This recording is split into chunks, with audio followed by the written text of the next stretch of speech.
নূপুর দাঁড়াও বলছি। এই নূপুর দাঁড়াও। আরে কি হয়েছে, ডাকছো কেন তুমি? তুমি এভাবে চলে যাচ্ছ কেন বলো তো? আর দেখো, তুমি তো দেখেছো যে ওর সাথে আমি আছি। তুমি আমাকে ক্ষমা করে দাও প্লিজ। আমি একটা ভুল করে ফেলেছি, তুমি আমাকে ক্ষমা করে দাও। তুমি এভাবে আমাকে একা রেখে চলে যেও না। আরে তুমি যখন যেটা বলেছো আমি তোমার কথা অক্ষরে অক্ষরে মানার চেষ্টা করেছি। তোমার বিনা অনুমতিতে আমি ঘরের বাইরে কখনো এক পাও রাখিনি। তাহলে তুমি কেন আমার সাথে এটা করলে বলো? আরে তুমি সবসময় চেয়েছো আমি পর্দা করে থাকি, আমি মানুষের সাথে সুন্দর করে কথা বলি, আমি সেটাই করেছি। আমি কখনো তোমার মনে কষ্ট দেওয়ার মতো কোনো কাজ করিনি।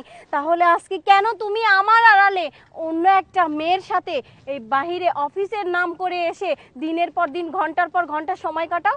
বলতে পারো কোনো অ্যানসার কি তোমার কাছে আছে? না, নেই। তাই আমিও ডিসিশন নিয়েই ফেলেছি যে তোমার সাথে আর